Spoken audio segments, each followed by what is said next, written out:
کہ آج کے زمانے میں عورتیں مسجدوں میں کم درگاہوں میں زیادہ دیکھنے کو ملتی ہیں۔ کیوں؟ ان کے پاس یہ علم نہیں ہے کہ شرک کیا ہے اور توحید کیا ہوتی ہے۔ ہماری عورتوں کے پاس تعلیم نہ ہونے کی وجہ سے باہر چلتی پھرتی اس کے مقابلے میں آج وہ بے حیائی کے راستے پر چلی جا رہی ہیں۔ ہم ہمارے گھروں کو بگاڑنے سے بچانا چاہتے ہیں تو اپنی عورتوں کو، اپنی ماں بچوں کو دین کی تعلیم عطا کریں۔ آج کل کی عورتیں اپنے مقصد حیات کو بھول چکی ہیں۔ دنیا میں کیوں بھیجا؟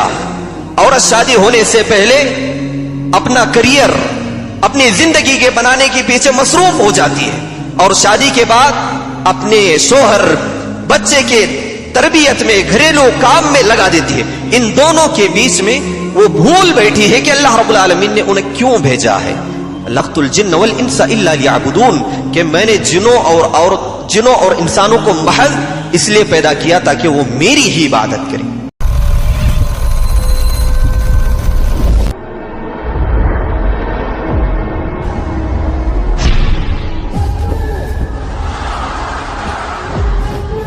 وہ موضوع ہے گھر میں عورت کا کردار۔ یہ موضوع اس لیے بہت اہم اور ضروری ہے کہ آج معاشرے میں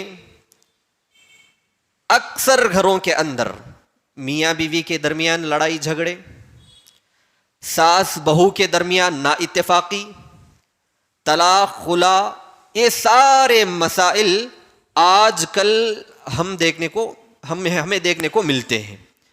اسی لیے عورتوں کا سمجھنا بھی ضروری ہے کہ ہماری ذمہ داریاں کیا ہے، اور اسی کے ساتھ ساتھ مرد حضرات کے لیے بھی ضروری ہے کہ ہمارے ان پر کیا کیا حقوق ہے۔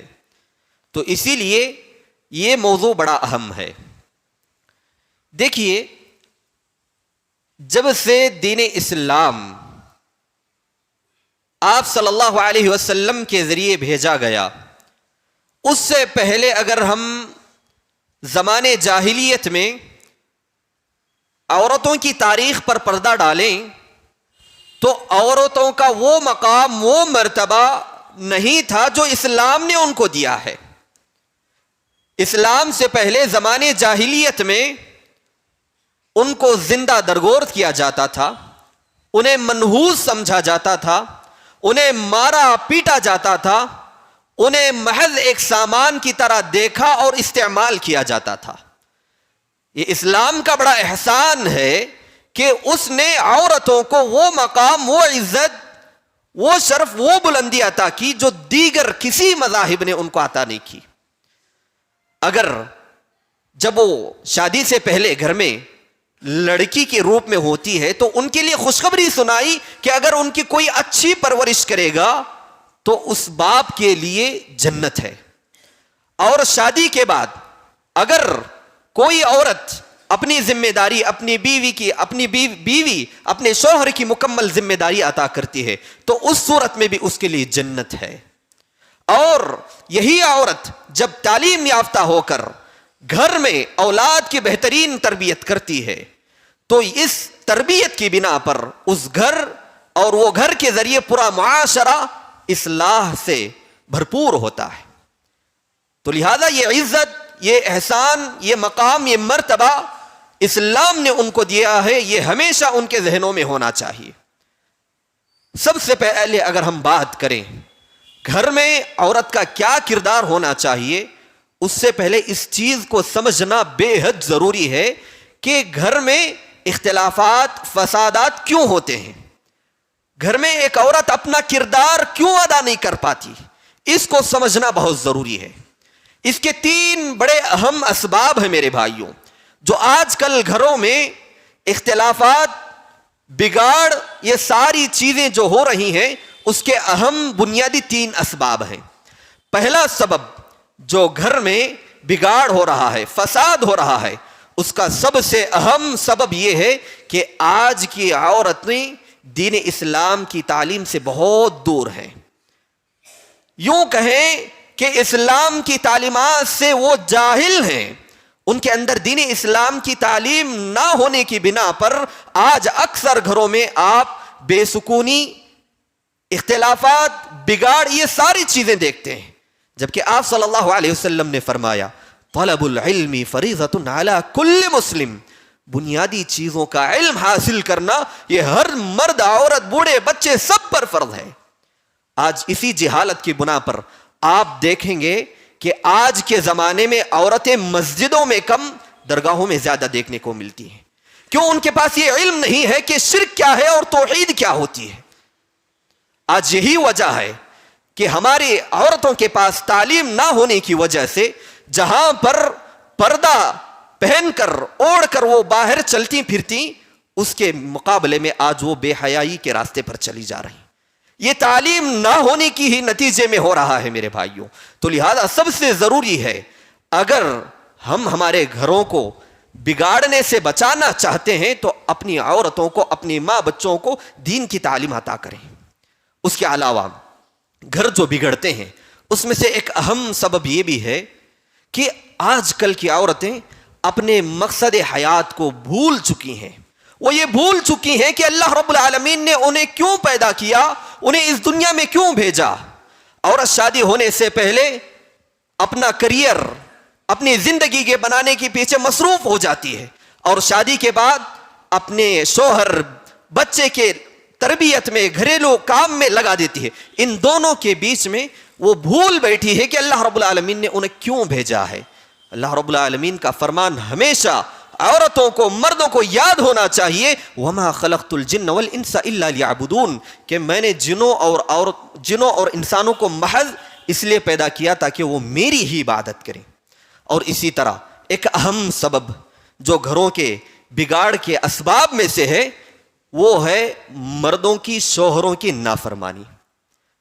آج عورتوں کو کہا جاتا ہے، ان کے شوہر کہتے ہیں فلاں فلاں کام نہ کرو تو ضد میں آ کر وہی کام بیوی کر بیٹھتی ہے۔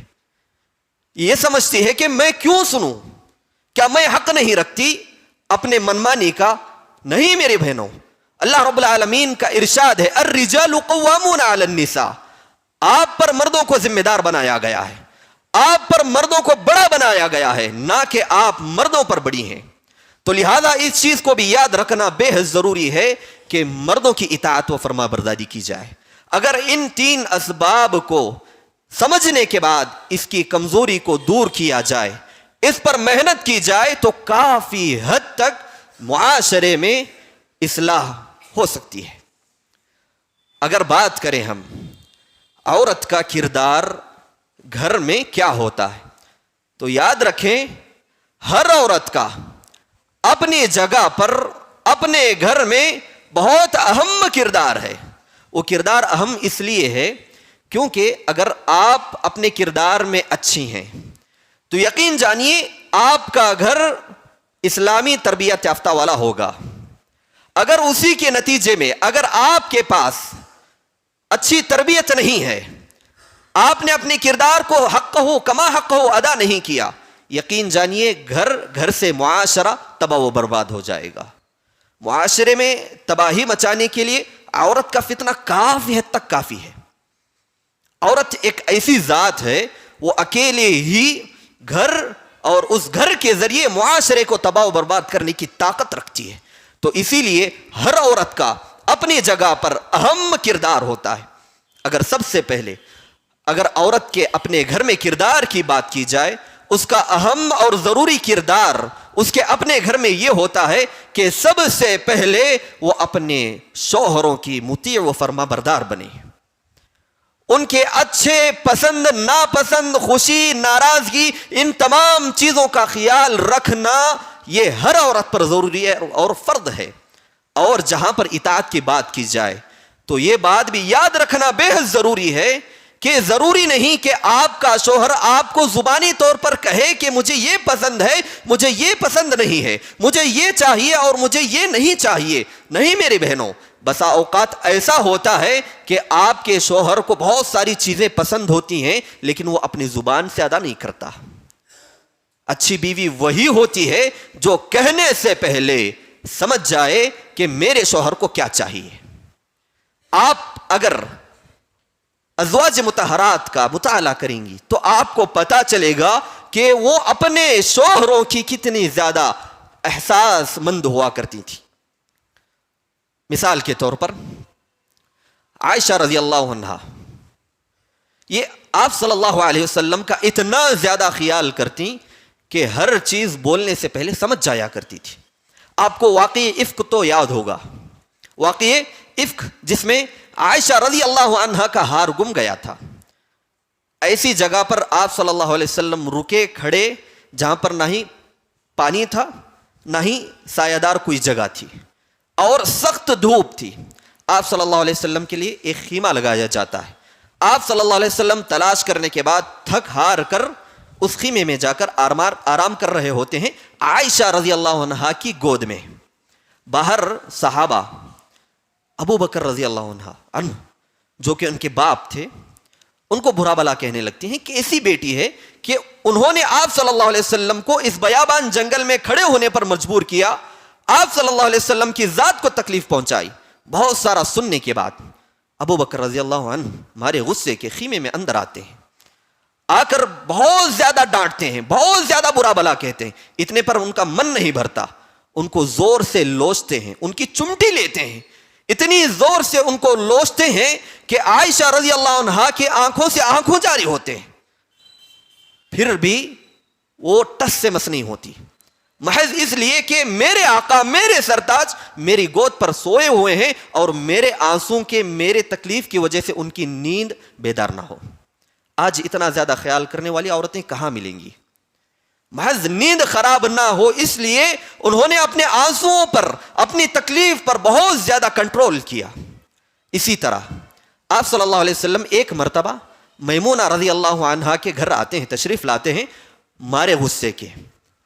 ان کے چہرے پر غصے کے اثرات نظر آتے ہیں. میمونہ رضی اللہ عنہا پوچھتے ہیں من اغضبک یا رسول اللہ ادخلہ اللہ النار. اے آپ صلی اللہ علیہ وسلم آپ کو کس نے غصہ دلایا؟ جس نے بھی آپ کو غصہ دلایا ہے اللہ رب العالمین اس کو جہنم میں ڈال دے. یعنی ایک طرح کا بددعائی کلمہ وہ کہتی ہیں. یہاں پر انہوں نے پہچان لیا آپ صلی اللہ علیہ وسلم کے چہرے کو رنگ کے بدلتے ہوئے دیکھ کر, تو لہذا ضروری ہے آپ کے شوہر کی خوشی غمی آپ کے لیے بہت زیادہ معنی رکھنی چاہیے. اسی طرح جب آپ صلی اللہ علیہ وسلم مرض الموت کی حالت میں تھے, آپ صلی اللہ علیہ وسلم مرض الموت کی حالت میں تھے تو وہ عائشہ رضی اللہ عنہا کی گود میں سوئے ہوئے تھے. اتنے میں ان کے بھائی عبد الرحمن بن ابی بکر رضی اللہ عنہما تشریف لاتے. ان کے منہ میں مسواک ہوتا ہے. آپ صلی اللہ علیہ وسلم لگاتار اس مسواک کو دیکھتے رہتے ہیں. عائشہ رضی اللہ عنہا فوراً سمجھ جاتی ہیں کہ آپ صلی اللہ علیہ وسلم کو مسواک کی ضرورت ہے, تو اپنے بھائی سے وہ مسواک مانگتی ہیں اور مانگ کر توڑتی ہیں, اور جس حصے سے انہوں نے توڑا تھا اس حصے کو چبا کر آپ صلی اللہ علیہ وسلم کے منہ میں رکھ دیتی ہیں. آپ صلی اللہ علیہ وسلم مسکرانے لگتے ہیں. تو لہذا پتہ کیا چلا, ضروری نہیں کہ آپ کا شوہر آپ کو زبانی طور پر کہے تبھی آپ سمجھیں. آپ کو پتا ہونا چاہیے کہ میرے شوہر کو کس سے خوشی اور کس سے تکلیف, کس سے دکھ پہنچتا ہے. ان تمام چیزوں کا خیال رکھیں, اس کے بعد آپ دیکھیں گھر کے اندر کتنا اطمینان, کتنا سکون, کتنا پر راحت ماحول ہوگا. اسی طرح عورت کا ایک اہم کردار اپنے گھر میں یہ ہوتا ہے کہ عورت مرد کے خوشی میں خوش رہے اور وہ جب تکلیف میں ہو, غم زدہ ہو, اس کے غم میں شریک رہے. عبداللہ ابن رواحہ رضی اللہ عنہ صحابی رسول تھے. ایک مرتبہ وہ اپنے گھر میں تشریف لاتے ہیں اس حالت میں کہ وہ زار و قطار رو رہے ہوتے ہیں. ان کی بیوی گھر سے دیکھتی ہیں کہ وہ رو رہے ہیں. وہ جب گھر میں تشریف لے جاتی ہیں تو ان کے بازو میں بیٹھ کر رونا شروع کر دیتی ہیں, پوچھتی نہیں کہ آپ کیوں رو رہے ہو. وہ آپ کے برابر, ان کے شوہر کے برابر رو رہی ہوتی ہیں. یہاں تک کہ عبداللہ ابن رواحہ جو خود روتے ہوئے آئے تھے وہ مجبور ہو کر پوچھتے ہیں کہ تم کیوں رو رہی ہو. وہ کتنا بہترین اور کتنا پیارا جواب دیتی ہیں, اے میرے آقا مجھے ضرورت نہیں, مجھے سبب کی ضرورت نہیں کہ آپ رو رہے ہیں تو میرے آنکھوں سے بھی آنسو جاری ہو گئے. مجھے سبب کی ضرورت نہیں ہے رونے کی, میں نے آپ کو روتے ہوئے دیکھا, یہی میرے لیے کافی ہے کہ میرے آنکھوں سے بھی آنسو جاری پڑ. اس کے بعد انہوں نے پوچھا کیا ہوا, تو عبداللہ ابن رواحہ رضی اللہ عنہ اس کے بعد کہتے ہیں کہ مجھے ایک آیت نے رلا دیا کہ کل قیامت کے دن پل صراط پر ہر ایک کو گزرنا ہے اور اس گزرنے میں وہی انسان کامیاب ہوگا جو متقی ہوگا. اس آیت نے مجھے رلا دیا. وہ روتے ہوئے دیکھ کر ان کے غم میں شریک ہو گئی. پوچھا بھی نہیں کہ کیوں رو رہے ہو, بعد میں پوچھا. لہذا آج کل دیکھنے میں یہ ملتا ہے کہ شوہر گھر سے باہر سے گھر میں تشریف لاتا ہے تو بہت زیادہ پریشان رہتا ہے, بہت زیادہ پریشانیوں میں مبتلا رہتا ہے. اس کے باوجود بھی آج کی عورتیں افسوس کے ساتھ کہنا پڑتا ہے, ان کو فرق نہیں پڑتا کہ میرے شوہر کو کیا پریشانی لاحق ہے. ان کو اتنی بھی توفیق نہیں ملتی کہ پوچھیں کہ کیا ہوا ہے.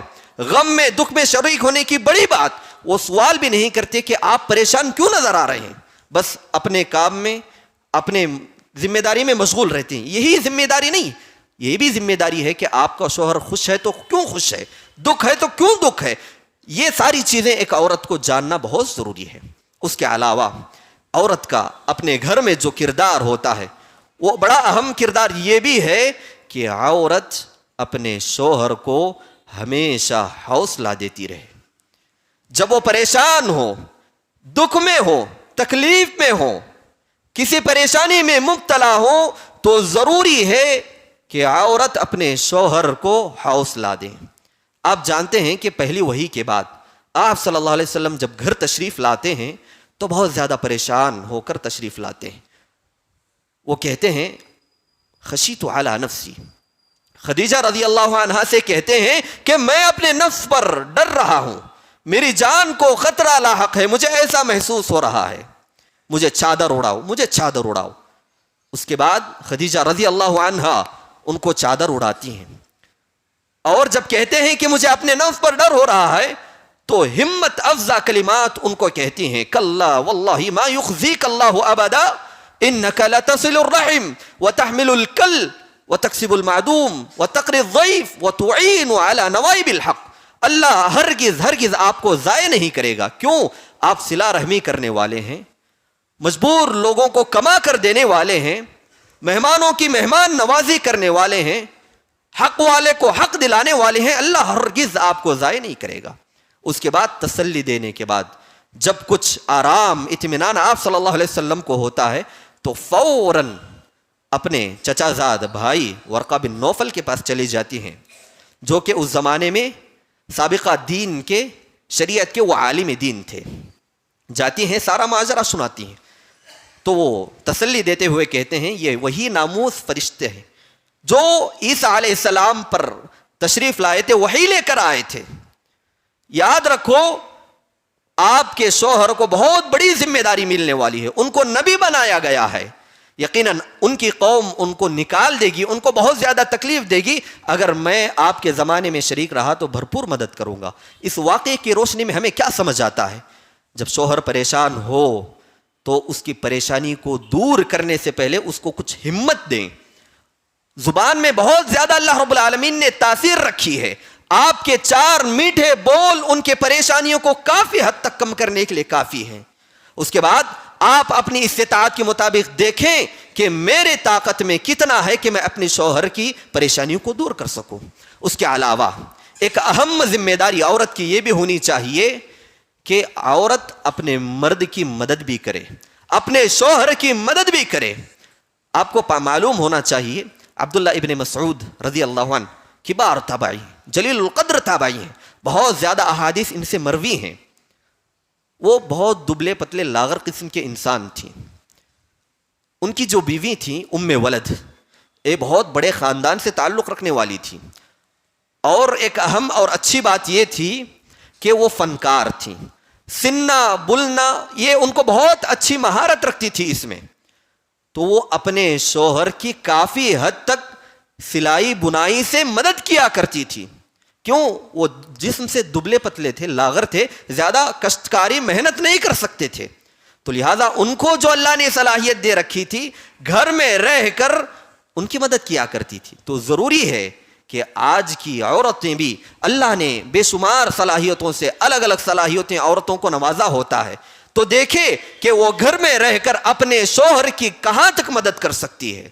میں میرے شوہر کے لیے کہاں مفید بن سکتی ہوں, میں اپنے شوہر کے بوجھ کو کیسے کم کر سکتی ہوں, یہ ہر عورت کو سوچنا چاہیے. اس کا مطلب یہ بھی نہیں کہ آپ بھی شوہر کے برابر کمانے کے لیے نکلیں. ضروری نہیں آپ کا شوہر کمانے میں مجبور ہے تو آپ گھر میں بیٹھ کر جو حلال طریقے سے کام کیا جاتا ہے وہ کام کریں, اپنے شوہر کے بوجھ کو ہلکا کریں. اس کے علاوہ ایک اہم کردار عورت کا گھر میں یہ ہوتا ہے کہ وہ اپنے شوہر کی خدمت کے ساتھ ساتھ اس کے ماں باپ کی بھی خدمت کرے. یہ آج کے دور کا بڑا عالمیہ ہے. اکثر نئی شادی شدہ لڑکیوں سے یہ سوال ملتا ہے کہ کیا ماں باپ کی خدمت کرنا شوہر کی میرے اوپر فرض ہے, کیا یہ میرا حق ہے؟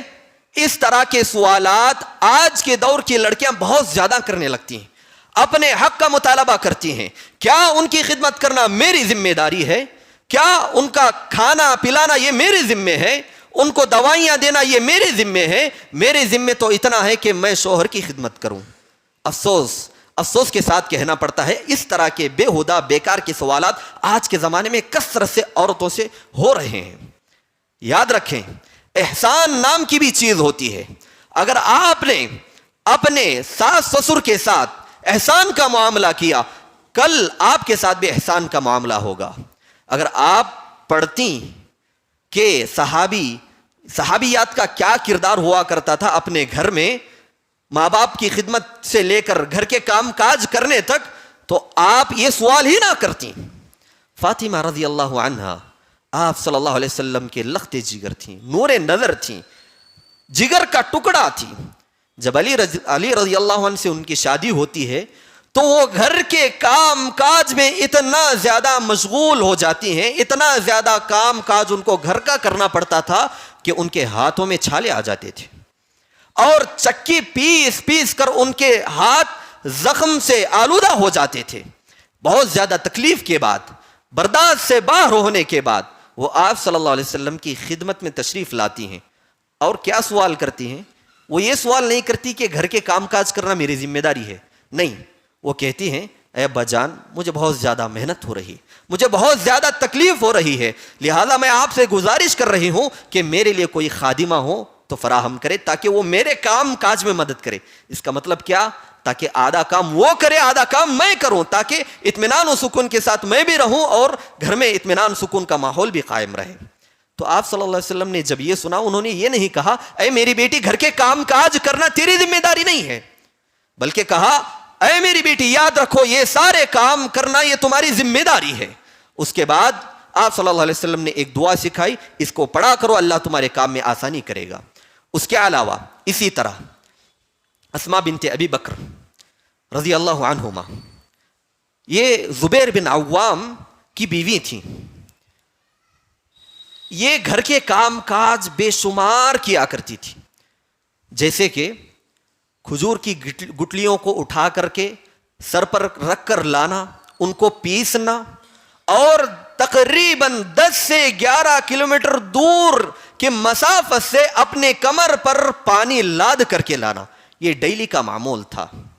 اتنا ہی نہیں, زبیر بن عوام کا ایک گھوڑا تھا, اس کو چارہ کھلانا, اس کی پاکی صفائی کا خیال بھی اسماء بنت ابی بکر رضی اللہ عنہا کیا کرتی تھی. آج کے دور میں اتنا زیادہ مشقت کسی عورت کو نہیں ہے کہ وہ 10-12 کلومیٹر چل کر جائے اور چل کر آئے پانی لے کر, نہیں, اتنی زیادہ تکلیف کسی کو نہیں تھی. آج عورتیں سوال کرتی ہیں کہ کیا شوہر کے ماں باپ کی خدمت کرنا میری ذمہ داری ہے؟ یہاں دیکھیے شوہر سے جڑا ہوا ایک گھوڑا تھا, اس کی پاکی صفائی, اس کو چارہ کھلانا, وہ بھی ان کی ذمہ داری سمجھا کرتی تھی. یہ تو انسان ہے, اس کو پیدا کرنے والے ماں باپ ہیں, اس لائق بنایا کہ انہوں نے آپ کے ساتھ اس کا رشتہ جوڑا تاکہ آپ دونوں سکون و اطمینان کے ساتھ رہیں. اتنا اہم رول ماں باپ نے ان کی زندگی میں ادا کیا, اس کے باوجود بھی عورتیں پوچھتی ہیں کہ میرا کردار یہ ہے, کیا میں ان کی ذمہ داری ادا کروں, کیا میرا حق ہے ماں باپ کی خدمت کرنا؟ اس طرح کے بےہودہ سوالات, ایسے سوالات صحابیات کی زندگی میں نہیں ہوا کرتی تھی. تو لہذا ضروری ہے احسان کا مادہ پیدا کریں. اور یاد رکھیں سب سے دوسری اہم بات, تاریخ دہرائی جائے گی, تاریخ دہرائی جائے گی. اگر آپ آج اس طرح کا سوال کر رہے ہیں تو آپ کو یہ بھی یاد ہونا چاہیے آگے جیسے جیسے زندگی گزرے گی آپ بھی ساس بنیں گی, آپ کے ساتھ بھی اسی طرح کا معاملہ ہوگا. آپ سے بھی پوچھا جائے گا کیا یہ آپ کی خدمت کرنا میری ذمہ داری ہے؟ اس وقت آپ کے پاس کیا جواب ہوگا؟ یہ احساس اس مرحلے میں ہی ہر عورت کو سمجھ آتا ہے. ذرا سوچیں جس طرح آپ پوچھ رہی ہیں, جس طرح ان کا سلوک آپ کے ساتھ ہے, یہی سلوک اگر آپ ساس بننے کے بعد کل کو آپ کے ساتھ ہو تو کیا ہوگا؟ یہ بھی تو ہوگا. لہذا ضروری ہے اپنے بڑھاپے کا خیال کرتے ہوئے یہ سوچیں کہ میں آج خدمت کر رہی ہوں, کل اللہ رب العالمین بھی ایسی بہو مجھے عطا کرے گا جو میری خدمت کرے گی. آپ نے احسان کیا تو آپ کے ساتھ بھی احسان کا معاملہ کیا جائے گا. اگر آپ نے احسان نہیں کیا, احسان کے مادے کو اپنے اندر پیدا نہیں کیا, یقین جانے آپ کے ساتھ بھی احسان کرنے والا کوئی نہیں ہوگا.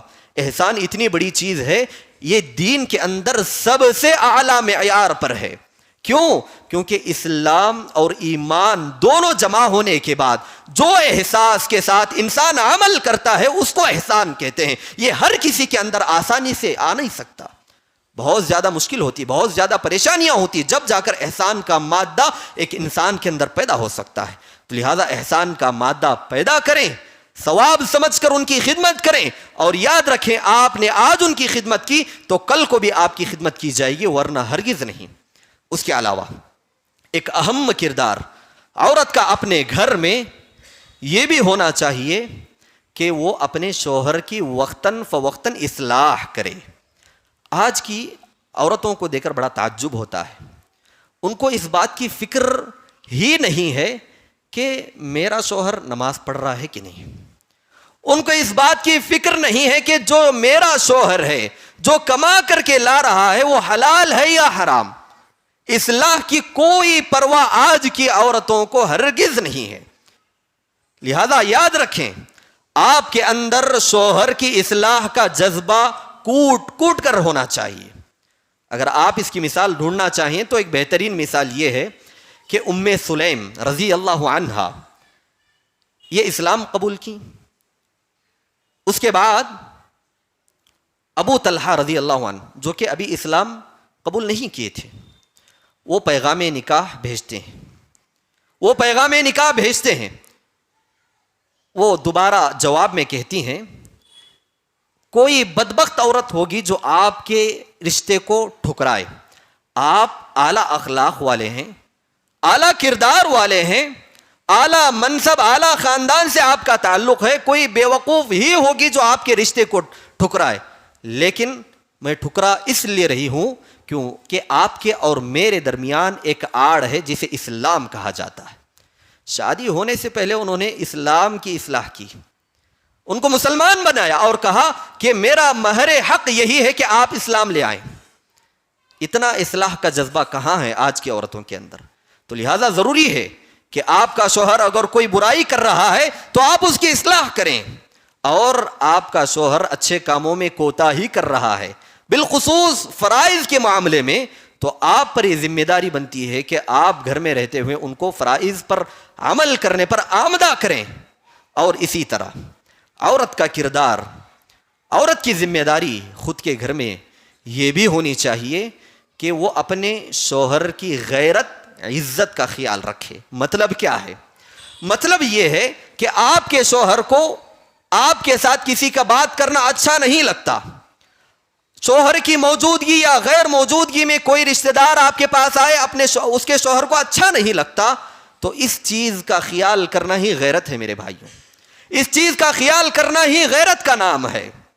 اگر آپ اس کی مثال دیکھیں تو ابھی آپ کے سامنے ایک واقعہ پیش کیا گیا اسماء بنت ابی بکر رضی اللہ عنہا کا. اسی واقعے میں ایک چیز یہ بھی ہے کہ وہ گٹلیاں اپنے سر پر دور دراز سے لے کر آتی, اس کو پیستی. ایک مرتبہ کا واقعہ ہے کہ وہ اپنے سر پر گٹلیوں کے ٹوکرے کو لے کر آ رہی تھی, اتنے میں آپ صلی اللہ علیہ وسلم تشریف لاتے ہیں, یعنی اونٹ پر سواری پر چند صحابہ کے ساتھ وہ تشریف لاتے ہیں, اور دیکھتے ہیں کہ وہ بھاری بھرکم چیز اپنے سر پر اٹھائی ہوئی ہیں, تو آپ صلی اللہ علیہ وسلم ان کو خدمت کا موقع دینا چاہتے ہیں. وہ خدمت کرنا چاہتے تھے آپ صلی اللہ علیہ وسلم، تو آپ نے فوراً اونٹنی سے اتر گئے. آپ اتر گئے، اتر کر اونٹنی کو ان کے قریب کیا، آپ دور ہو گئے تاکہ وہ سوار ہو کر اپنی منزل تک چلی جائیں. تو وہ اپنے چہرے کو موڑ کر خاموشی سے کھڑے ہی رہتی ہیں. تو آپ صلی اللہ علیہ وسلم سمجھ جاتے ہیں کہ ان کو اونٹنی پر بیٹھنا نہیں ہے. بعد میں جب وہ گھر آتی ہیں، زبیر بن عوام کو یہ موقع سناتی ہیں، یہ پورا واقعہ سناتی ہیں کہ ایسا ایسا میرے ساتھ ہوا، میں نے آپ صلی اللہ علیہ وسلم کو خدمت کا موقع نہیں دیا. کیوں؟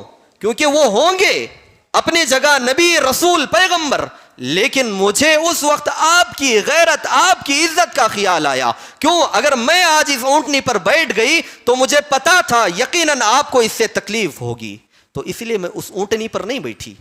کتنا غیرت، کتنی عزت کا خیال پہلے کی دور کی صحابیات کیا کرتی تھی، آج وہ کہاں ہے؟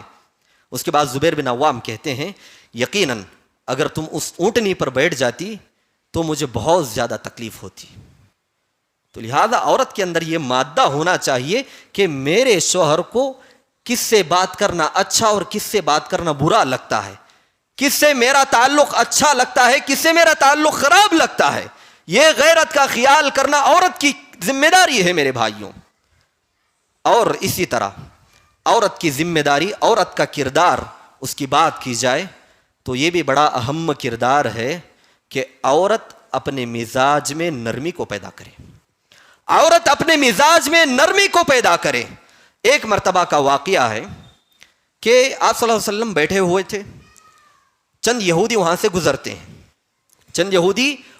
گزرتے ہیں اور گزرتے ہوئے کہتے ہیں السلام علیکم، یعنی مطلب یہ ہے کہ آپ پر موت ہو. تو آپ صلی اللہ علیہ وسلم سنتے ہیں اور جواب میں وعلیکم کہہ کر خاموش ہو جاتے ہیں. یہی بات عائشہ رضی اللہ عنہا گھر کے اندر سے سن رہی ہوتی ہیں. وہ باہر آتی ہیں اور جواباً کہتی ہیں وعلیکم السلام ولعنت اللہ علیکم، تم پر بھی اللہ کی لعنت ہو، تم پر بھی موت طاری ہو. اتنا سننا تھا کہ آپ صلی اللہ علیہ وسلم نصیحت کرتے ہوئے کہتے ہیں عائشہ اپنے لہجے کو نرم کرو، اپنے مزاج میں نرمی پیدا کرو. اس کے بعد ایک بڑی پیاری بات کہتے ہیں یقین جان لو اللہ رب العالمین جس گھر کے ساتھ خیر کا، بھلائی کا ارادہ کرتا ہے اس گھر میں نرمی کو ڈالتا ہے. لہذا آپ چاہتی ہیں کہ آپ کے گھر میں رحمت ہو، سکون ہو، برکت ہو، اپنے لہجوں کو نرم کیجیے. لہذا لہجہ گرم رکھنا یہ مردوں کی صفت ہے. عورت کی صفت تو یہ ہے کہ وہ خاموش رہے. عورت کی آواز کو بھی پردہ بتایا گیا ہے. لہذا یہ بھی ہونا چاہیے کہ عورت اپنے مزاج کو نرم رکھیں، اپنے لہجے کو، اپنے گفتگو کرنے کے طریقے کو نرم رکھیں. اور اسی طرح ایک بڑا اہم کردار آج کے زمانے میں کہا جائے تو بہت ہی اہم ہے. وہ کردار یہ ہے کہ عورتوں کو چاہیے کہ وہ معاف کرنے کا مادہ پیدا کریں، معاف کرنے کا مادہ پیدا کریں. آج کتنے رشتے، کتنے خاندان محض عورت کے معاف نہ کرنے کی وجہ سے بگڑے ہوئے ہیں. بیوی کے ساتھ کسی کا انبن ہو گیا، وہ گھر میں آتی ہیں ہمارے غصے کے، کہتے ہیں کہ فلاں کے گھر میں اب سے نہیں جائیں گے، نہیں وہ ہمارے گھر میں آئے گا. چھوٹی چھوٹی بڑی بڑی غلطیوں کو لے کر کئی سالوں سے بات چیت بند، آنا جانا بند، خوشی غمی تکلیف میں شریک ہونا بند، یہ ہو چکا ہے. کیوں؟ محض معاف نہ کرنے کی بنیاد پر. عائشہ رضی اللہ عنہا اسی واقعے افک میں آپ پر الزام لگایا گیا تھا، عائشہ رضی اللہ عنہا پر. اس میں الزام لگانے والے غلطی سے، غلط فہمی سے حسان بن ثابت بھی تھے. وہ ایک مرتبہ جب عائشہ رضی اللہ عنہا تعلیم دیا کرتی تھی صحابہ کو، اس وقت مجلس میں آنے کی اجازت مانگتے ہیں تو فوراً اجازت مل جاتی ہے.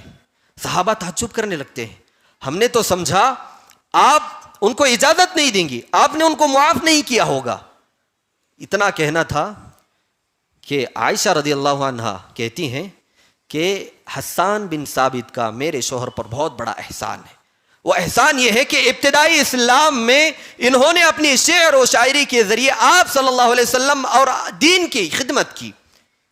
شاعری کے ذریعے اسلام کا دفاع کیا، اپنی شاعری کے ذریعے آپ صلی اللہ علیہ وسلم کا دفاع کیا. جب سامنے سے کفار مشرکین اپنے اشعار میں برا بلا کہتے تو حسان بن ثابت دفاعی طور پر وہ بھی بہترین اشعار کہا کرتے تھے. اس سے بہت زیادہ مدد ملی. اس احسان کو میں اپنے دل میں رکھ کر ان کو معاف کر دیا. اتنا بڑا معاملہ، ان پر الزام لگایا گیا، وہ شریک تھے، وہ سامنے آ کر بیٹھنے پڑھنے کی اجازت مانگتے ہیں تو فوراً اجازت مل گئی۔ آج محض کوئی انبن ہو جاتی ہے، کوئی نا اتفاقی ہو جاتی ہے، محض نا اتفاقی کی بنیاد پر، ہنسی مذاق کی بنیاد پر آج کتنے رشتے ایسے ہیں جو ٹوٹے بکھرے پڑے ہیں۔ لہذا معافی کا مادہ پیدا کرنا بہت ضروری ہے۔ اور اسی طرح ایک اہم کردار عورت کا یہ بھی ہونا چاہیے کہ وہ اپنے شوہر کو دیکھے کہ کسی کی حق تلفی تو نہیں کر رہا، کسی کا حق مار کر وہ گھر میں تو نہیں لا رہا، یہ بھی دیکھنا عورت کا کردار ہے، ذمہ داری ہے۔ آج کتنا زیادہ معاشرے میں ایسا نہیں ہوتا، جو بہن ہوتی ہیں ان کو نہ کے برابر میراث میں حصہ ملتا ہے، وہ اس حصے کو لے کر شوہر اپنے گھر میں آتا ہے۔ تو یاد رکھیں مائیں بہنوں، اگر آپ کے ساتھ ایسا کوئی معاملہ ہو کہ شوہر کی بہن کا کوئی میراث کا حصہ آپ کا شوہر آپ کے گھر میں لائے، تو آپ کی ذمہ داری ہے کہ لوٹائیں، یاد دلائیں کہ یہ جو حصہ ہے اس بہن کا ہے۔ ایسا آج کل ہوتا ہے، وہ جب حصہ لے کر آتا ہے ناحق تو عورتیں بھی خوش ہو جاتی ہیں۔ بسا اوقات ایسا ہوتا ہے کہ جب میراث کی تقسیم ہوتی ہے تو عورت بیوی شوہر کو ابھارتی ہے کہ آپ اس کو حصہ کیوں دے رہے ہو، آپ اس کو حصہ کیوں دے رہے ہو، یہ آپ کی ذمہ داری ہے، آپ نے کمایا، آپ کی محنت ہے، وہ اس کا تعلق تو اس کے میکے کے ساتھ ہے۔ نہیں، عورت کے لیے بھی میراث کا حصہ شریعت نے، اللہ رب العالمین نے مقرر کیا ہے، جتنا اس کو ملنا چاہیے برابر ملے۔ اور اسی طرح ایک اہم کردار جو آج کے معاشرے میں عورتوں کے اندر مفقود ہے، وہ یہ کہ اپنے گھر میں عبادت کا ماحول پیدا کریں۔ عبادت کا ماحول آج کے زمانے میں کہاں دیکھنے کو ملتا ہے؟ عورت بھی چاہتی ہے کہ میں سکون سے رہوں، وہ اپنے چھوٹے چھوٹے بچوں کو موبائل دے کر بٹھا دیتی ہیں تاکہ وہ اپنا کام آرام سے کرے، مجھے کوئی تکلیف نہ ہو۔ اگر یہی پرورش آپ لکھنے، پڑھنے، قرآن پڑھنے، حدیث کو سمجھنے میں لگاتی تو کتنا اچھا ہوتا۔ تو لہذا عبادت کا ماحول پیدا کرنا ضروری ہے۔ جیسے ہی اذان کا وقت ہو، آپ شوہروں سے کہیے کہ بچوں کے ساتھ نماز جائیے، اگر کوئی ناچنا گانا بجانا ہو رہا ہو تو روکیں۔ بسا اوقات ایسا ہوتا ہے باپ بھی بچوں کے ساتھ مل کر سننے نہ سننے سب چیزیں سن بیٹھتا ہے اور دیکھتے رہتا، جس کا کوئی فائدہ نہیں ہوتا بلکہ گناہ میں اضافہ ہوتے جاتا ہے۔ تو لہذا عورتوں کی ذمہ داری ہے، اگر گھر میں عبادت کا ماحول نہیں ہے، لکھنے پڑھنے کا ماحول نہیں ہے، اسلامی تربیت کا ماحول نہیں ہے، تو عورتوں کی اہم ذمہ داری ہوتی ہے کہ وہ اپنے شوہروں کو اس طرف رہنمائی کریں۔ تو لہذا بہت زیادہ کردار عورت کا اہم ہوتا ہے۔ تو لہذا ان کرداروں کو یاد رکھنا، اپنی ذمہ داریوں کو یاد رکھنا بے حد ضروری ہے، جب جا کر گھر سے پورا معاشرہ اور پورے معاشرے سے پورا گاؤں، شہر، دنیا میں اصلاح ہوگی، ورنہ وہی نا اتفاقی، وہی لڑائیاں، وہی طلاق، وہی خلا، یہ قیامت تک باقی رہے گا۔ اس لیے آپ دیکھتے ہیں جو گھر اسلامی تربیت یافتہ ہوتے ہیں وہاں پر آپ کتنا کماتے ہیں، کتنا کھلاتے ہیں، اس سے فرق نہیں پڑتا، وہاں پر پیار و محبت کے ساتھ رہا جاتا ہے، ایک دوسروں کے حقوق کو برابر ادا کیا جاتا ہے۔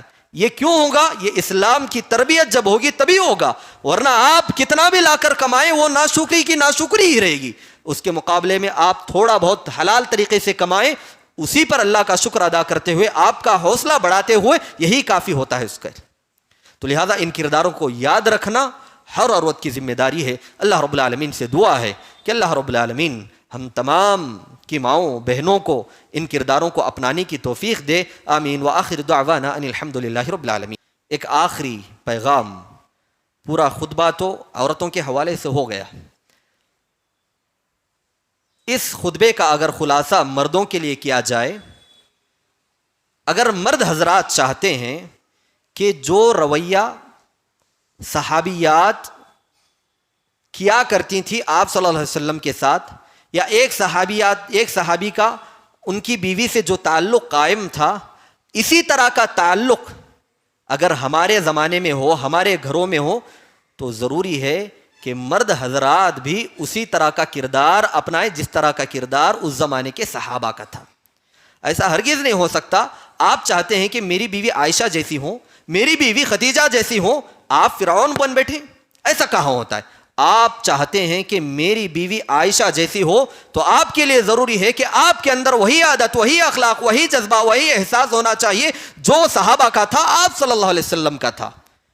لہذا جب جا کر یہ احساسات کے معاملے ہوتے ہیں، ورنہ بیوی آپ کی کتنی بھی خدمت کریں آپ پر کوئی اس کا اثر نہیں پڑے گا. تو لہذا دو طرف سے کردار ہونا چاہیے. عورت اپنے حق کو ادا کرے گی، اسی کے ساتھ ساتھ مرد بھی اپنا حق ادا کرے گا، ورنہ معاشرے میں بد امنی، اختلافات، لڑائی جھگڑے یہ معمول ہوں گے.